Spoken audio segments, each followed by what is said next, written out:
Right, guys, pachipamwe.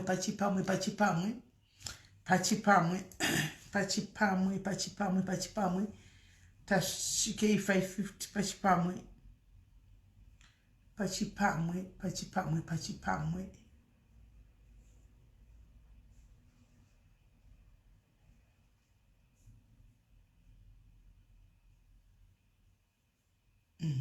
Right. Tadzoka ne-update yemwana anonzi Tino, mwana wokurepwa uyoya. Right. This is the story. Ndakazotaura nemusikana akasungiswa uyoya. Handiti ndikataura nemwana akabatwa chipara. Andi muri kunzwa. Right. So the story goes like this.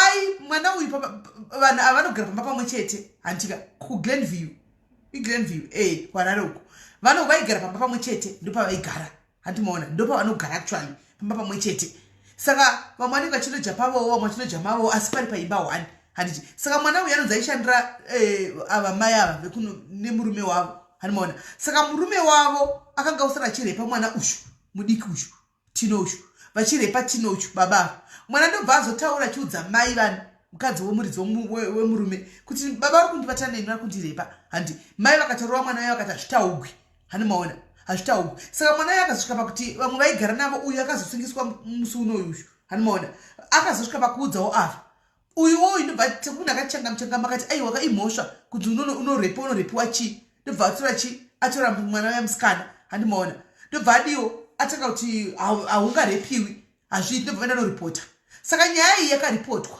guys akaripota akatsvaga vanhu akanoripota nyaya ishi handimaona asi aripota nyaya iyi chiri kuitika ndechekuti kunonzi uyu mukadzi uyu une murume akarepa mwana ushu handika vanenge vaida kumiramira kuti vavhare nyaya because kuri kunzi handika mai ava vari ivhu ndakamirira zita ravo mai ava because ndida kuti vanyatsa vaexposa ndiri inini mai ava vari kunzi vakatombotumira vanhu vakafona vakati makadii tiri vechild protection services handimaona tumurugara kupi ava nokusaziva vatora mwana ava vari kubatsira mwana uyu kavaripota nemwana handimaona vakati tinogara tiri kumba tiri panhamba yakati uyai handimaona kwai munhu yanobva asvika munhu yasvika pamba handimaona munhu yasvika pamba kwanza atanga kubvunza kuti saka mwana aripi achiongorora handimaona saka mwana uyu ari papi tida kuona mwana tida kuti taure nemwana taizotora mwana saka plani yamai ava izvozvi nemurume wekurepa vari kuda kuba mwana ushu handi muri kuona vari kuda kuba mwana Tino ushu vaya vasikana kwai one day kati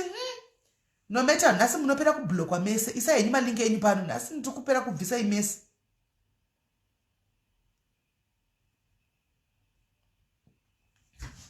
hamuuye nemalingi enyu musina taura nesu handimaona hanzi rimo mugroup machona rajohana mutise okay handimaona saka kwanzi ndobva vatumira munhu kwai munhu yakauya asi umwe anzi ndekazokurumidza kuti iwewo zvauri kungoita tione ID handimaona yako iwe kuti wabva kuchild protection services uku tione kwai munhu yangaburitsi hangaburitsi inonzi ID ndopa atangotsikatsika vanhu bva vatona tipana vapazvira kuti zvoda kuitika ndobva vatobuda mumba zvekumhanya zvekutiza zvekubuda mumba kuti munhu anogona vakira mumba kani because vanhu vanokatohaiwa obvious handimaona kuzimbabwe kunoona neutsinye uku ndobva vatobuda pakati takutorova pasi muchisara kugara mumori wega vatoona kuti munhu ndo atumwa hapana zviripo zvotukaenda kuchild protection nezvokunyepa handimaona saka vasikana vaivatora mwana uyaya manje hauchazivi kuti mwana uyavo isepi handimaona musi wakaenda kukoti vanga vangoisawo mwana uya vangomuchengetesawo pamwe akanzvengesa mwana uyu kungwara wakaita mubasikana ava vakabva vanzvengesa mwana uchu handimaona vakamisa pamwe pari pawakanomisa handimaona but still pavanga vanoisa mwana apa panga pasiri safe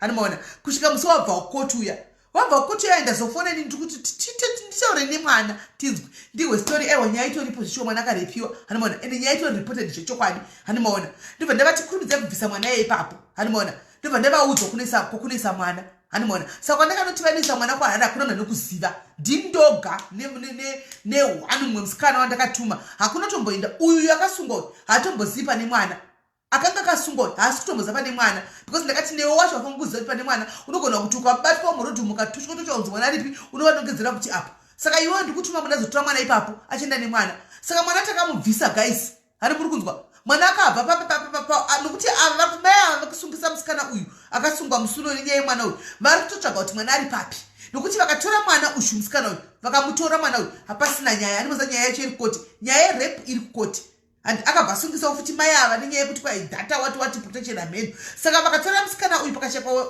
evidence mwana uyu hapasina nyaya. Saka ndakatuma munhu wangu akandanditora mwana ushu. Hanimaona ndakatora mwana ari kusafe place right now. Mwana ari panzvimbo iri safe, hakuna anoziva kune mwana. Handi muri kunzwa guys, mwana achazomuburitsa kana akuenda kukoti, ende achienda kukoti uchafamba nevanhu vachienda naye kukoti zvakanaka. Saka mai vava vekundikirwa kutuma vanhu ava kuti vakakidnape mwana uyu, sorry henyu, mwana kwaari hamumuwani. Mwana haasi muHarare presently. Mwana ndakatobvisa muHarare, mwana ndakatoipindira ndini, mwana haasimo muHarare. Nokuti mukadzi uyu akandifanira zvichitwaini akanotiza pamba paaigara apa. Hati vanga chishiya pamba achigara pamba pamwe chete namai vekumusungisa apa vane murume wokure pamwana apa naiye. Saka vasungisana kudaro ucharamba uchadzoka unogara pamba pamwe chete pamunoshiya toilet pamunoshiya mvura nemunhu akusungisa ukanota kumasauzi ari kutotsvaga kuti aponese murume wake. Do you see what we go, the extent that we go as ladies trying to protect vana bhangu apa?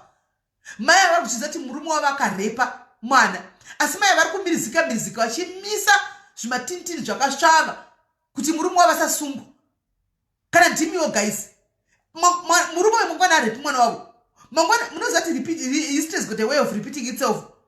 Ndimukadzi rudzi yakadaro uri kugara nerapist mumba. Rapist kwene inobata vamwe vanhu, inobata vana vadiki. Woenda kunomirizika kukoti uchisungisa munhu nenyaya yekuti dei uchinzi haina doketi. Nyaya iyi ine doketi. I even spoke nemupurisa kuita nyaya. Ndikamubvunza musati nyaya, saka nyaya yemava papi? We are following this story.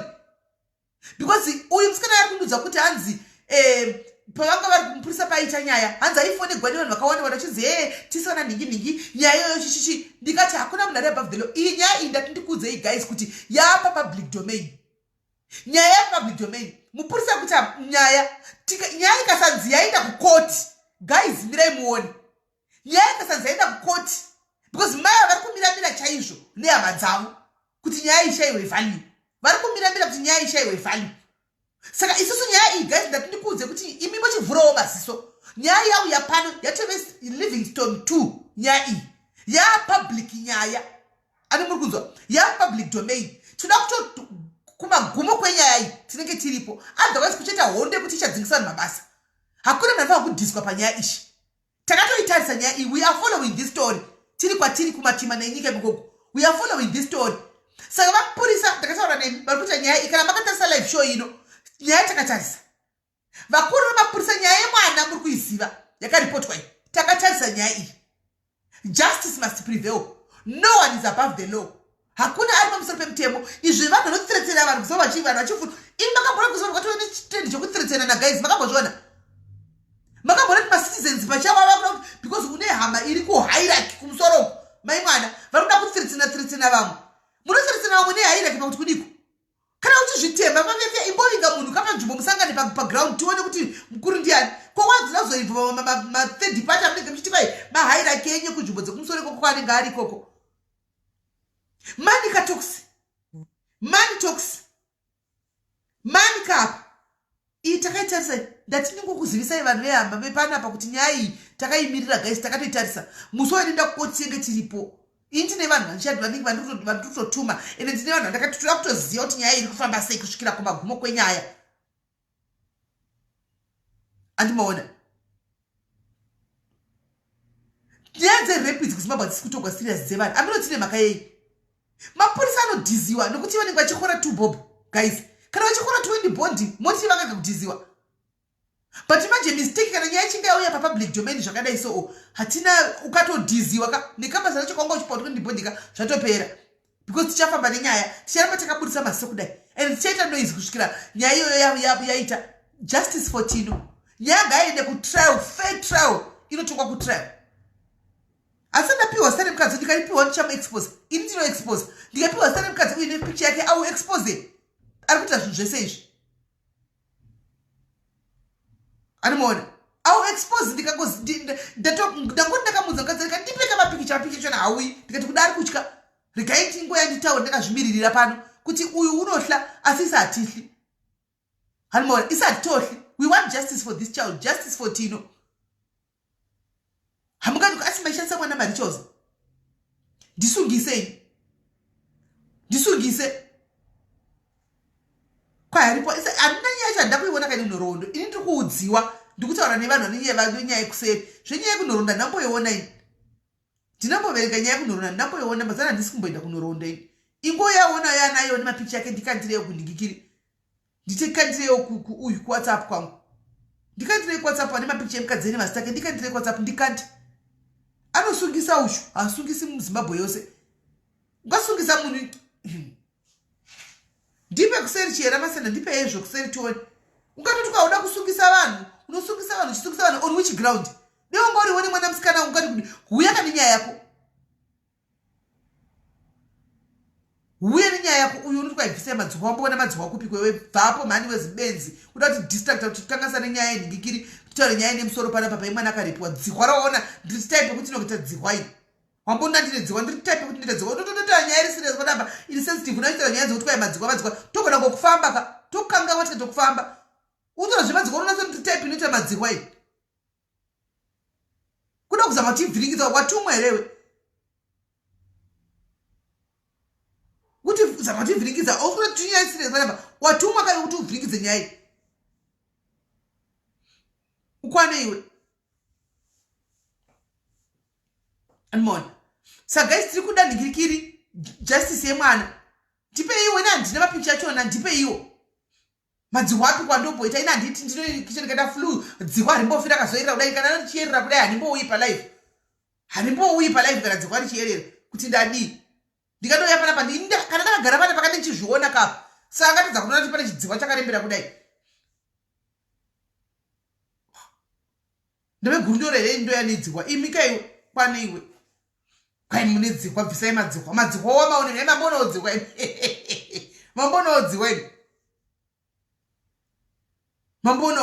mambonawo dzihwa imina iwe ndo zvaatotumwa kuzoita vaita kuti ati distract panyaya iyi munhu uyu kutaura zvamadzihwa asipo dzibwa warionepi dzibwa iwe zvakaoma guys tipewo mapicha ndikandirewo mapicha kuseri kuti kuti andisungise ndikani ini ndiri kukanda ini handisi kutuma admini ndiri hide ndini admini ndiri kumakanda ndisungise ini uya undisungise ini kuti child data watiyo uya undisungise uya undisungise tingatotora chikusekerera uchiti vana vachirepiwa mangwana kunozikama kuti ndiani anoningirira mwana wana anorepiwa tikasekerera nyaya dzerepu dzevana naimi kana ndimiwo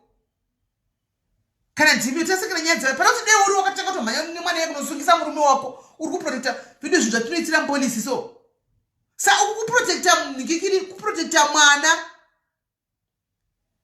kuprotekta murume uku nekuda chiri pakati pemakumbo emurume uye seka hako kuprotekta murume kauku nokuda kwechinhu chake chiri pakati pemakumbo ake chigumbo rechi3 gumbo rechi3 ndo rakuprotektsira murume naimi kuti vana vanhu varepiwe rakambonyanya kuita sei gumbo iroro naimi mai ava hamuna nhamba dzavo here ndivafonere izvozvi hamuna nhamba dzavo here mai ava naimi ndivafonere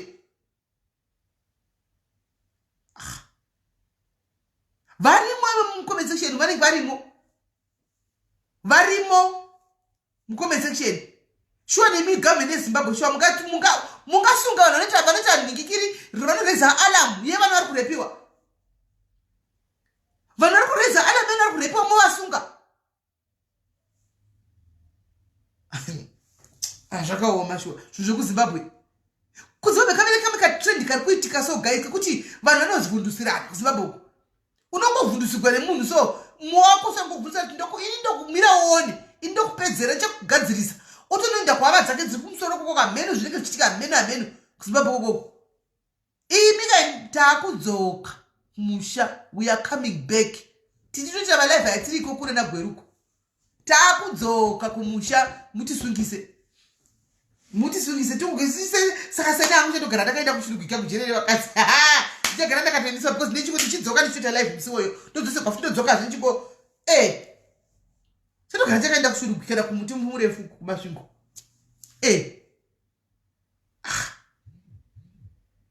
saka kuzimbabwe yangu yekuti ane mari ndiye mukuru really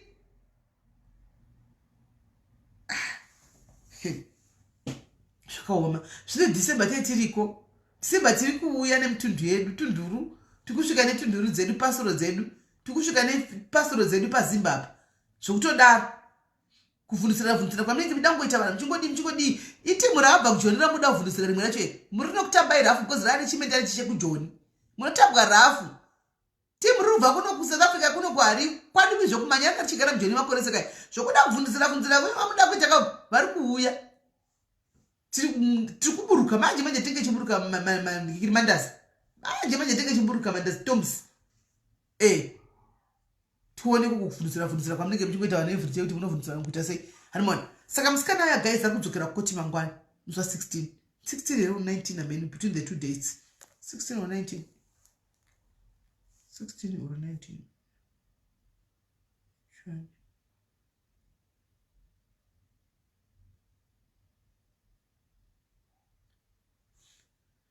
Okay.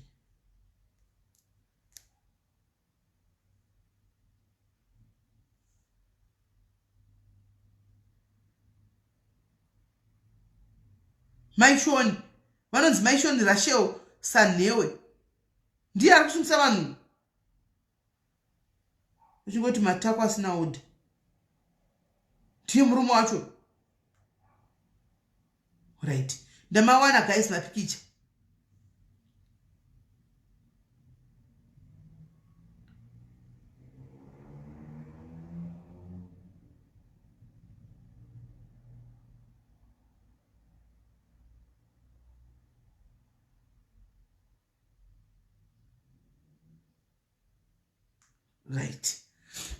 Right. Ndariwana Rachel Sanewe. Saka guys ndishingapedza pana pa muchamuona Rachel. Antika muchamuona Rachel ndishingopedza pana pa Rachel wacho muchamuona akaita mabasa eningikira. Muchamuona akaita mabasa ai. Muchamuona iye alitambire kusungisa vanhu stere kushu. Iye yushu.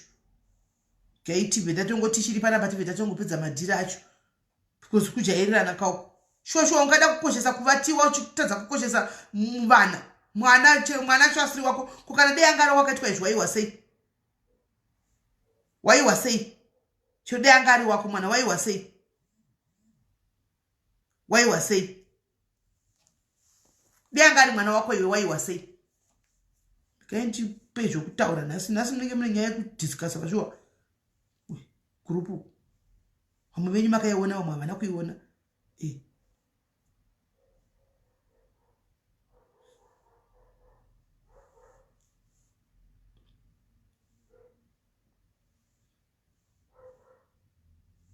Shonga to kamwana kadikidike kakari kuvhundusira vanhu kakachiti kwa ine hama magistrate judge magistrate whatever meno hama yako yoyo yaoni kuchivhundusira nayo.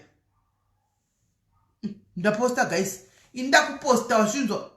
Inda kuposta Rachel Maishoni Rachel ndakuposta. Ini ndakuposta.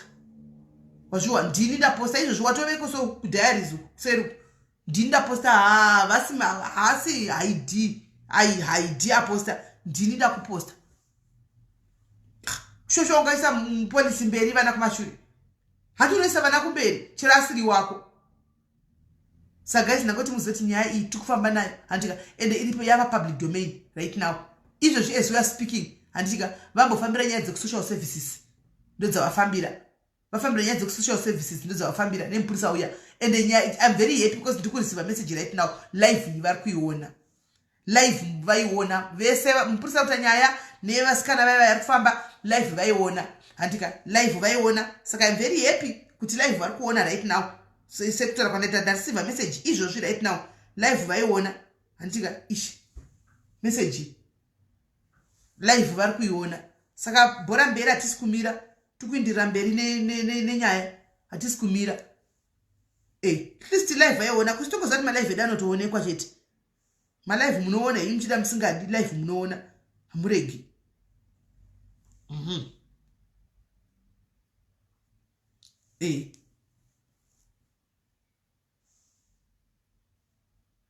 Ko vari kutukana mucomment section ndewapa.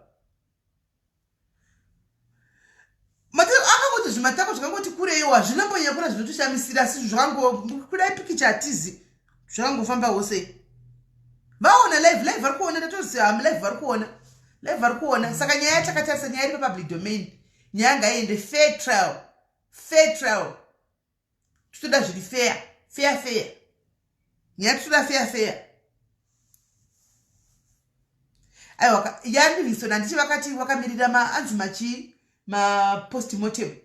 Ndizvo anonzi machi DNA. Zvinogona kutora time ka zvema DNA. Achauya. Baba Ashon, we must visit you behind bars kana to busted abroad. We are going to visit you there. We are going to visit you there. Ndaposta ku diaries ukwi. Ku diaries.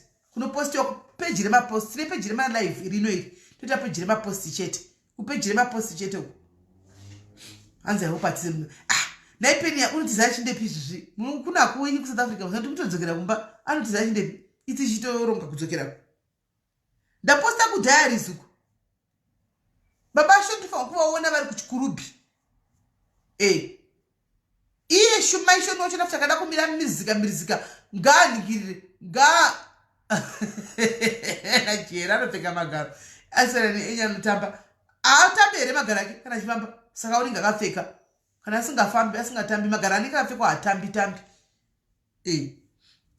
ngasungwe at least guys vari kuona. Saka nyaya ndafara chinhu 1 nyaya yapublic domain vakuzviziva kuti Facebook kumasocial media kunyaya yakatariswa. Saka kunorondo rambai makadzvanya, rambai muchifamba nehashtag justice for Tino. Please Norowondo musasitope. Kwanzi yave kumafira kureva iseda atiko. Asi vanhu vacho kumafira kureva magoste kumafira kureva rambai makadzvanya hashtag for Tino, justice for Tino. Rambai makadzvanya wekoko. Antika panguva dzakadaiwo tinoisa magrudge paside toita work together. Tukuda justice aka because ikangonyararwa chete mozviziva inofa yakaloda. Ikangonyararwa nyaya ichina kwainoinda. Saka rambai makatsika kuchepakati kukone kwamuri kokoko. Antika muchitaurawo zve hashtag chi anonzi rasho rudo rozopa kuseri uye kuseri rudo ndikupewo uposte uku kwako uye ndikupewo uku. Saka guys no justice for Tino ngatichiridzei. Justice for Tino ngatichiridzei. Masocialite anodawo havo kupindirawo panyaya ishi. Antika please kwaita justice for Tino handiti ingotegaiwo justice for Tino. Nyaya iyi ingosikama kuti yakatariswa nepasi rose. Haisi nyaya ichi yemunhu 1. Anditika haisi nyaya yemunhu 1 nyaya yepasi rose. Hani muri kuona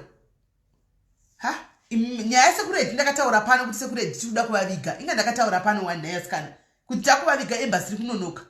Embassy inge chingoti tikutsvaga iri kunonoka. Nyari wakambondona kumafira kureva iyi. Wakambondona kumafira kureva iwe ever since wakambondona kumafira kureva iyi. Wakambondiona handiti zveghost kai. Wakambondona kumafira kureva iyi. Ever since chinguri chinzi rakavhugwa kana moyo kuti ini ndakatobvisa even matag amunoisa aya. I removed my tags pafoni pangu. Andogona kutadza kafoni ndogona kubaya foni dzangu ndikutadza izvozvi uone pano uone uripo pano. Matega yekuti vanotega kuti ndakatobvisa because dzimwe nguva mumaitega unongoona chinzi ningi commented you mentioned you in mafira kureva group ndinosvika ndongobvisa ndombovhuri ndaikabvisa kumasettings panonzi remove tags paya handichamuchakwanisa kunditega ini ndakabvisa mategi. Kabondiona kwenu ngati kwa hamuko kunoshamisa kuti munhu esamba asi it's a must munhu esamba utopinda. It's a must. Kwaina kema tipaishaiwa munhu esariko ndofungwa dzako. That's what you think. Indaka unosecha inotaipa SIS MELLY diaries live ribude kana SIS MELLY inotaipa SIS MELLY kana SIS MELLY diaries live ribude. Ina ndiche ghost kai. I don't do ghost account. Inotaipa ndine makonzo ako munoziva ini chero account yamusingazivi but mukaona picture mukaona profile picture pane picture yangu ndine account yangu imwe yamusingatombozivi asi hamuizivi but ine surname yangu neface yangu.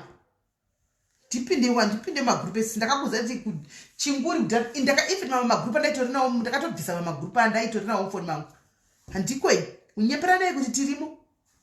Nyepera naye yenyu kuti kuna munhu asiko munhu arimo munhu vanhu vese variko nyepera naye kokoko tingakuzai kuti kudi ini tingokudzai chokwadi kuti I'm not there. I've never been there because it was created specifically for Melly. So why would I go there? Why would I go there? It was created specifically for me. Like, guys, kana dimio. Unagona zvini zvakaita sei? Kana dimio, guys. Unagona zvini zvakaita sei? Zvakaita sei? Ndipindini muya zviro zvodii.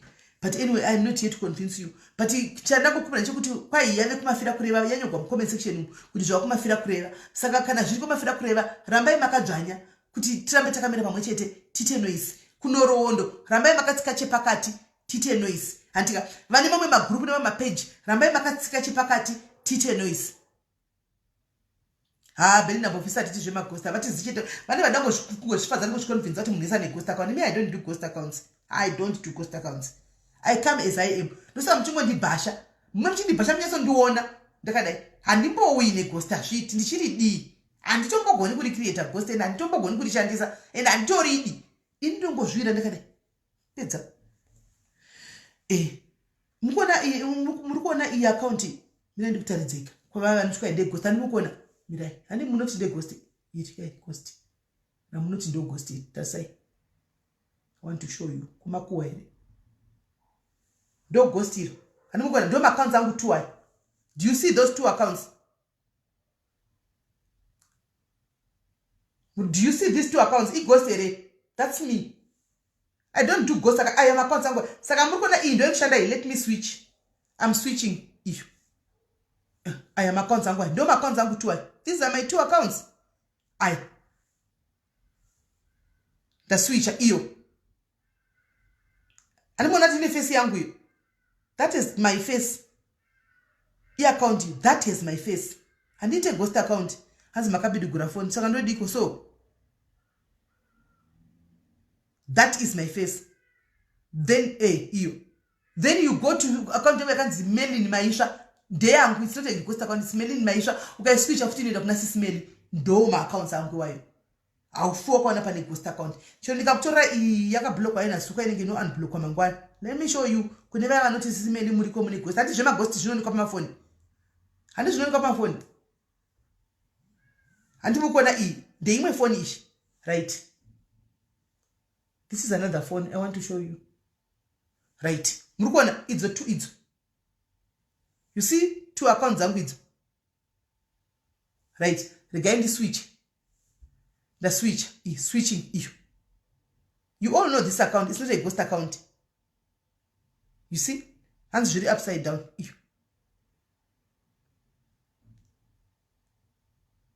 Issue. Maiona. Iyo ndiye SIS-MELLY iyo. Ukaiswitcha nda kuna SIS-MELLY diaries. Santi. Then ndoita iyo. Imwe ndakutaridza iyo. Andika yakanzi maidhuve. Enda kutaridza enda vakutaridza yakanzi maidhuve. Ukaiswitcha nda kuna SIS-MELLY diaries. Then waita SIS-MELLY in maisha. Ukaiswitcha nda kwa SIS-MELLY diaries. Do my accounts angu. Those are my accounts because I've got only 3 phones. Ndofunga dei panga pane 3 my accounts pai buda 3 up. My accounts up. Mama one, I don't do ghost account. Mawisaka. Saka ndaka blockwa uku. Ndoshandisa ndosaka ndine ma accounts aya. Ndika blocka senge SIS-MELLY ya moziva yenda kutadza ndakafika zvewaiti. Ndaka blockwa mwedzi wese nasuka. Pane post ndakakanda ya maiziva yanga kanzi yakanyogwa nechirungu ndakata copy and paste kunzi if you see them kill them. Yainyogwa nedudula ya ishikazo maiziva. Iyo ikandiblockesa mwedzi guys. Asana tombovugwa. Itovhurigwa mangwana. Yes, Zimbabwe success nerira zvirise. Itovhurigwa mangwana. Saka muchiona ine vene nguva isingashandi because amundo kushandisira SIS-MELLY ndikiri SIS-MELLY diaries. Animona. Saka iyo zvayakanga blockwa but still tikungoita my life. Animona because tikushandisa yakanzi MELLY in maisha. Hanzi mapicture matumira. Ndakanda ku group rakanzi SIS-MELLY diaries chat. Ndisina life kumberi. Ndakanzi SIS-MELLY diaries chat. Ndisina life kumberi. Ndo kune ndikiko ndo kwandaisa nyaya yoyo.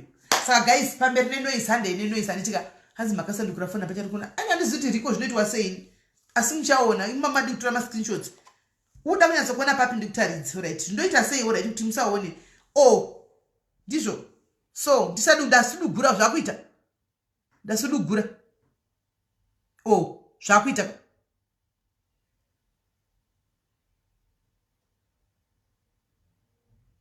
ndasingazivi zveshe andio ndakabva ndablockwa izvozvozvo ndakabva ndatanzi block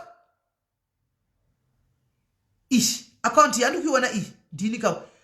Saka ukabva waiswitch anti iyi pafoni iyi anti ndikaiswitch anti inobva yabudisa maakaunti esaunawo ishi anti ndiyo iyi ukaiswitcha inobudisa maakaunti esaunawo anditika ndoita sei kwapa. Okay, dai unodai ndoita sei kuswitch. Alright, so I am accounts to e neish.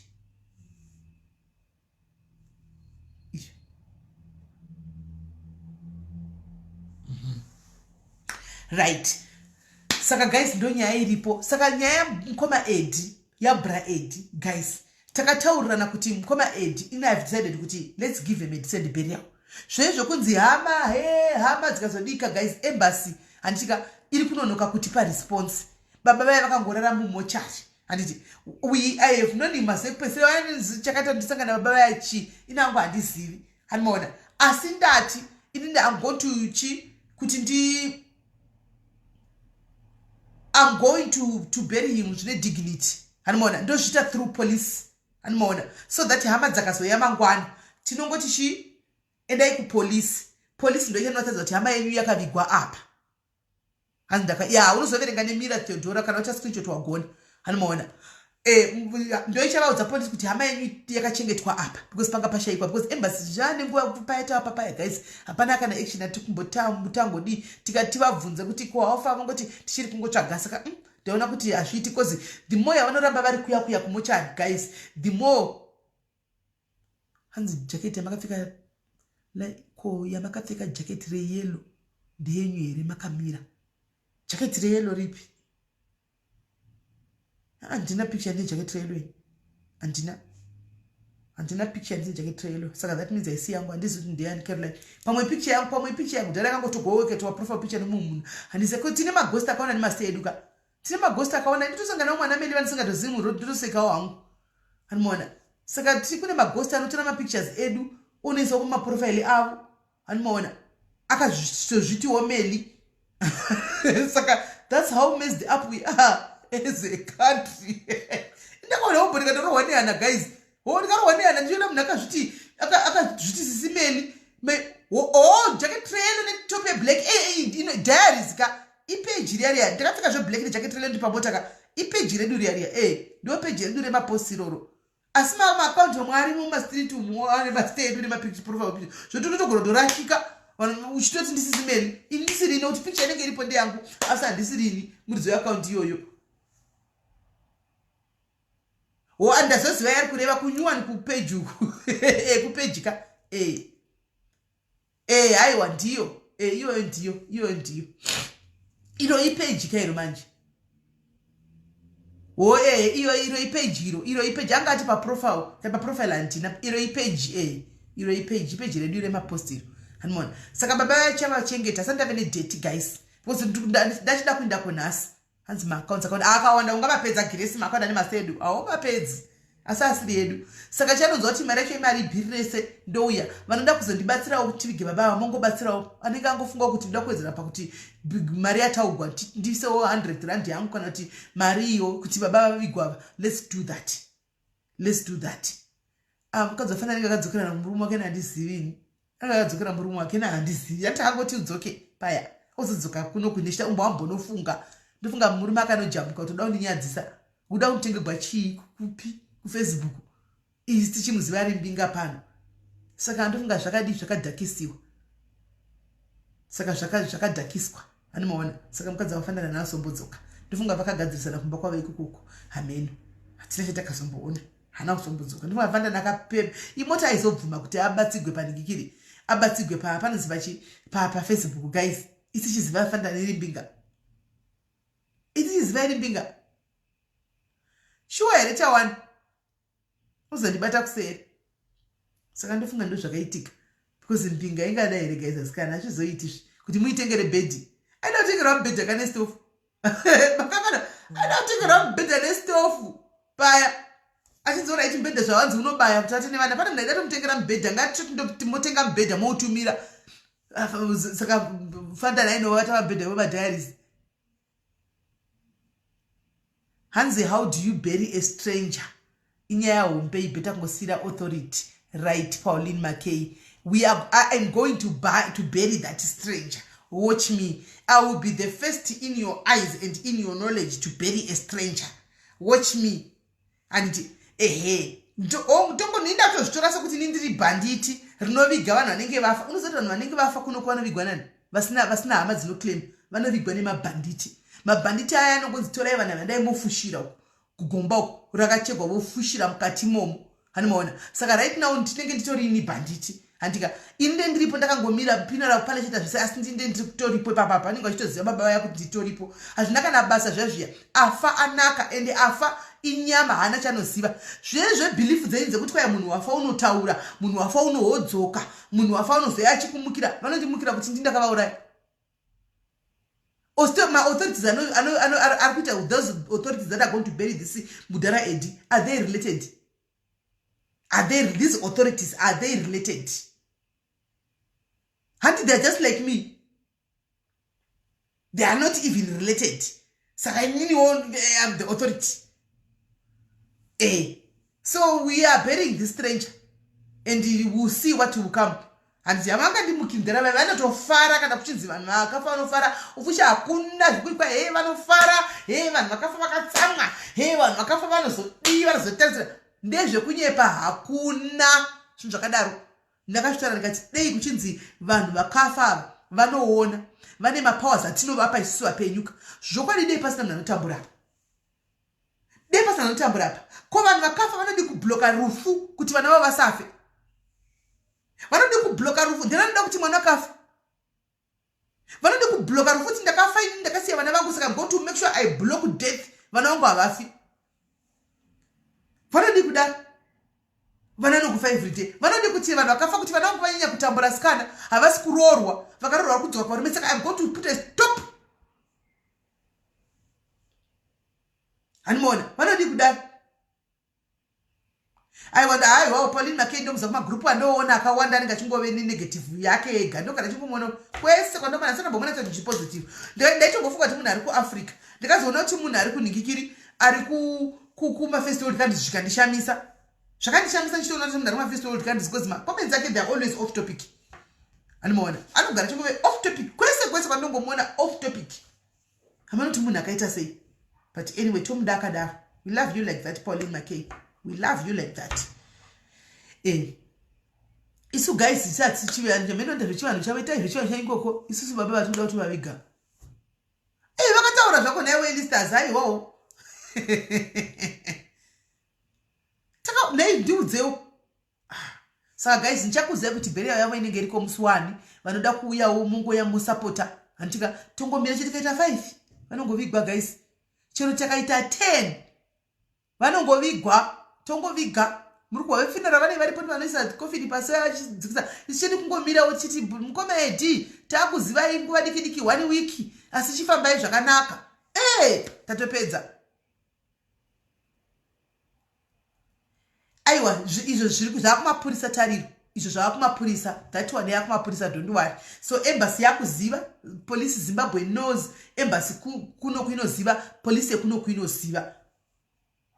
Anmona polisi chaiye kuno inoziva saka hapana nyaya kana hama dzazongowanika kungoti chokwadi asi ndai kupi kupolisi kwakati munobatsirwa ikoko kana kuembassy vanokubatsirai kana ndivo chivatadza pane gora kuva handiti makuve kunokwaniswa rekodi saka sekuri tinovaviga guys hatisi kuvariga vakadaro tiri kuvaviga saka vanoda kuuya uyai shami shami wainovaziva iwe in person uya zvako iwe kwaifinaro ripi tunguitira zvepamakuva pacho ndiputitira finaro kuti nogowaiitirepi vari kungosha tingoitira kumakuva kungoti hapana zvokuti afinara wakapa kungoti guys burial musi wakati watatawirirana pano I wish dei kati wari Saturday tongotsa kuti ati vanouya vakwanise kuuya burial Saturday kuma 11 hane toviga munhu vanotouya motouya tutongonaka kumakuva tunoimba kumakuva ikoko hakuna kakuunganirana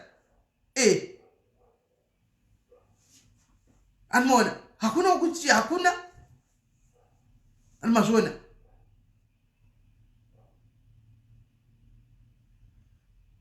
Kumusha kwedu hatingaendisi kumusha kwedu ini handitorina kumusha I don't believe nezvokumusha ini kumusha kwangu kwandiri panguva iyo ndokumusha kwangu mazano ndiri kuno saka ndokumusha kwangu hanimani saka vanongovigwa kuno ndokumusha kwedu kunoku ndokumusha kwedu kuno mumamisha medu muzere makuva asingazivi kuti ndianani. Zvikomana zvivakoma nemomba ingofira mumamisha medu mukova vachingovigwa. Hameno zvaitika kudhara, zvameno zvazvaita. Sada kuisa zvisina nebasa rese kuti kwai kudi.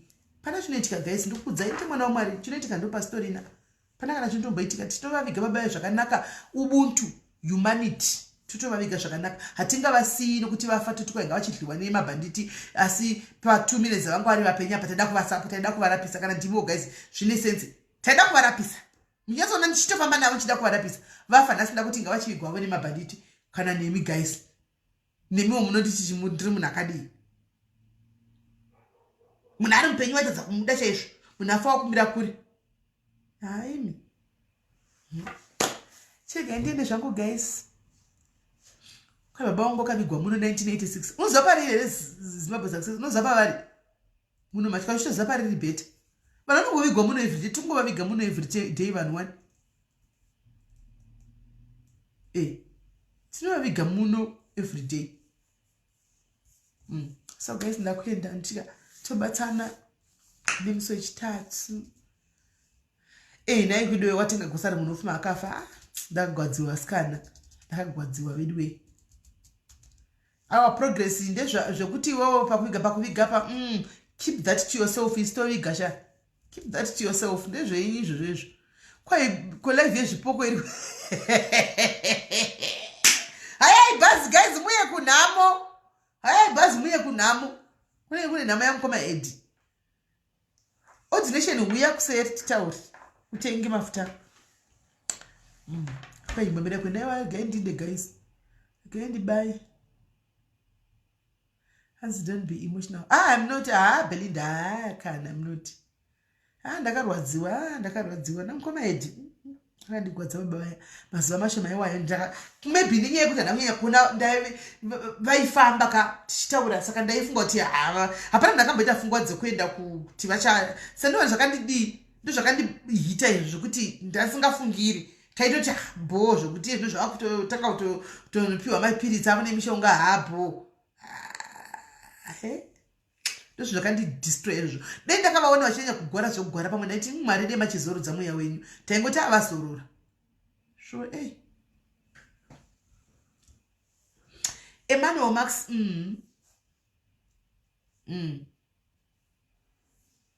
Saka guys ndakuinde kwa nyaya yezvipoko tichauya nayo ichauya nyaya yezvipoko. Ichauya nyaya yezvipoko. Era Lizu yenza kunyenzera kuti ndiuye. Anzi uya ini nyaya yezvipoko sisango akachiona. Iwe.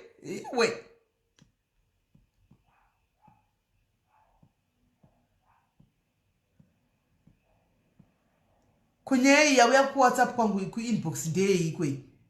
Kwenyaya what is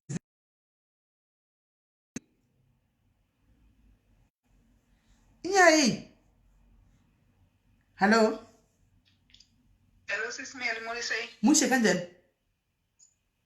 Right. Ndiri follower wenyu, but I'm registered there in account yemumo.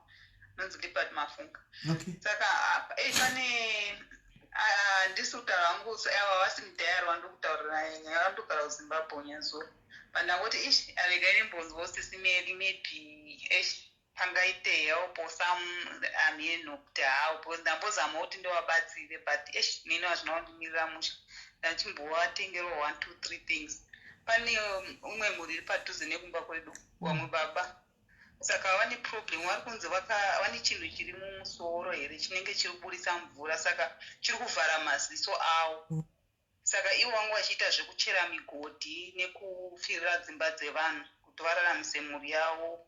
Izvozvo vane mudzimai ane nhumbu nevanhu saka izvozvo situation yacho yamaziso acho akutovharika saka ndakatombovatenga imwe inonzi cancer butcher dzinoklina maziso but vari kuti iri kubatsira tsinga here but hazvisi kutomboshanda izvezvi nokuti havachatokwanisi kuti waone maziso acho ari kubuda mvura atovharika zvekuti havakwanisi kana kufamba saka kuti vachinoshandire mhuri yavangu vachitombozama vachitombopinda mugodhi wakatodaro nemaziso acho akadaro saka ivo bva vaenda kuparire nyatwa pavaenda kuparire nyatwa bva vaudzwa kuti hapana madhokta anogona kurapa chirwere ichocho saka havakwanisi vanotogona kana kutsvaka private doctor iri anovarapa hanzi pane pakadirectwa kuno umwe doctor hanzi ari kubulawayas hanzi saka kwakatariswa nadoctor yakati anogona kuchirapa maziso otovhurika hanzi saka doctor yakati kuti ndikuoperate unofanira kuva nechine 200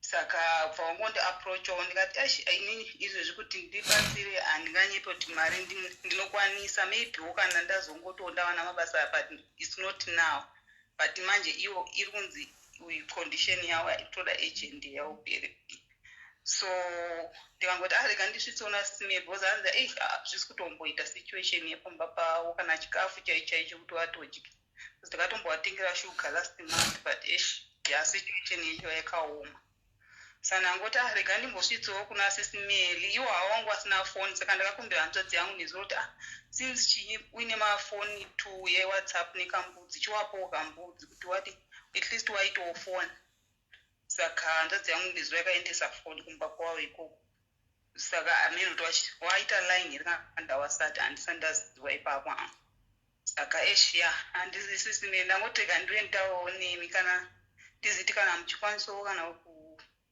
mutauro wamwe wanogona kubatsira I don't know because the situation ayababa yaispeed right hameno guys nyaya iyo mainzwa handitika afona palive mese makateerera ari kutsvagirawo help hanzi muvakidzani wake baba vari kunzi vane chuma muchimusoro chinobuda mvura handizivi saka pari kunzi kuti vaitwe operation iyi pari kuda $200 kuzimbabwe uko saka kana aripo hake anofila kuti anoda kubatsira babava handizivi inyaya ndisingazivi ari kungotaura palive I've never seen this man hatina kumbovaona hatizivi kuti nyaya iyi ndeyelegit yakada isi legit because haina V11 rayanaro apa ndiri kutaurira kudai so kuitira mangwana handika let's say waendesa mari yako pozobuda zvimwe zvinyaya kuti SIS MELLY ubve mangozati nyaya yakafonerwa palive SIS MELLY havana chavakanga vambopiwa kana bepa rekosto kana anything kana pikisha kana chii hanimuona but we don't stop people from helping handitika vanoda kubatsira handiti saka ndipe nhamba yacho ndipine kuti vati vanoda kubatsirawo vazowana kubatsira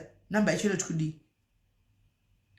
alright izvezvi iwa vasati vane inonzi line but handodzaine line unless kana muchizoti ndidzoke kwavari wana nhamba yavo ine line chaiyo then wozotumira mafoto avo nemabhuku acho alright maybe ndozvandingakwanise kuti tovatumire mabhuku ekwadoctor nechifesi yavo kana kuti mavafonera nevideo call kana zvichiita because izvezvi handikwanisi kuti ndikupei nhamba yavo chaiyo nokuti havasati ndakatovabatsira nefoni alright saka pakanaka iwewe woita saizvozvo kana foni yacho yavapo you bring the phone number you bring the pictures you bring everything so that tikande vanoda kufona tifone tichinyatsonzwa nezvechokwadi here 200 kana chii chechokwadi kana chidiwa $200 chaiyo haisi mari yakawanda pano pekuti vanhu vakadza kuiburitsa hanzi vari kupi muharare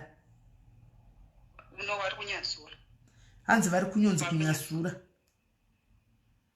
hanzi vari kunyasura kana zvaikwanisa ndaituma hanzvadzi yangu then kana moita mavideo call muchivaona muchitaura navo kana palive then unoregisterwa line ravo then motaridzwa mabhuku acho but vanhu vari kunetsana toregai tivaone tizo information because vanhu vari kuzviramba zvoti hakuna operation ingaitwa ne200 hakuna zvakadaro yes rega tidaro kuti kana zvichiita kuti uyu ane phone number yewhatsapp hanzvadzi yangu oenda kumba kwavo then iwo woitirwa video call imi muchivaona muchitaura navo muchizviona kuti zvishuwa tozviripo nebhuku racho motumirwa pamwe kuda makanzi 2000 kune 200 zviri kunzi vari kunzi wakati 200 doctor alright mozotipa ningikiri yacho information yacho natione alright rega ndizotaura navo zvese information yacho iwo yekwamuri alright sharp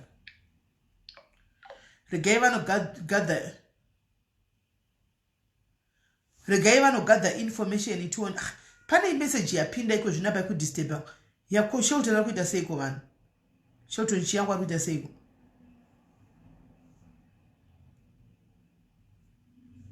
what's going on chiko naisheli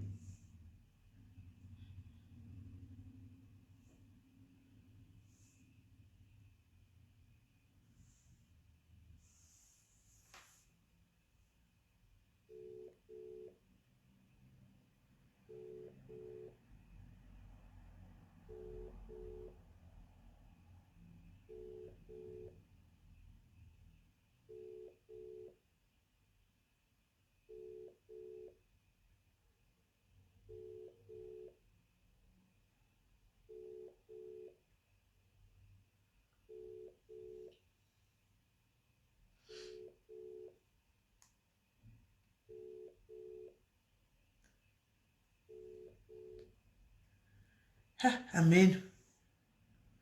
Sure, tinozva sumbutani pane nyaya iri kunzi kwai expose aishelton so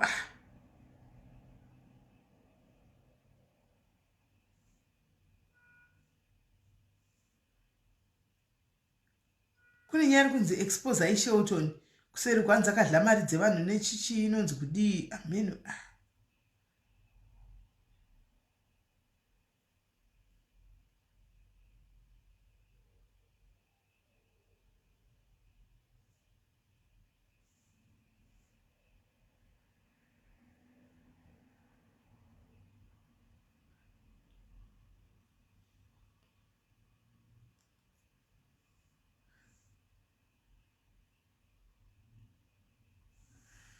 Right, so amen guys. Gaitinde hasi kubatika social hanzi adini hanzi akadidi hanzi akanikwayani organization inonzi kudidi akadla mari ari kutidlira vanhu all in the name of mapermits and machi but ashandi kuhome affairs. Amene zvikutaurika kuti zviyandisi iye haidhi wacho anyora nyaya dei anga afona kana yandina nyaya ina ini ndingangoexpa ngaafoneka munhu afona taura nyaya yake ega hanzi ari kudla akandidlira mari Shelton general anonzi general wokuport Elizabeth anonzi general. Mira nditsvage nyaya yacho pane mefoni kuzi yatumirwa kuwhatsapp kuinbox kamira ndikuverengere nyaya yacho toni.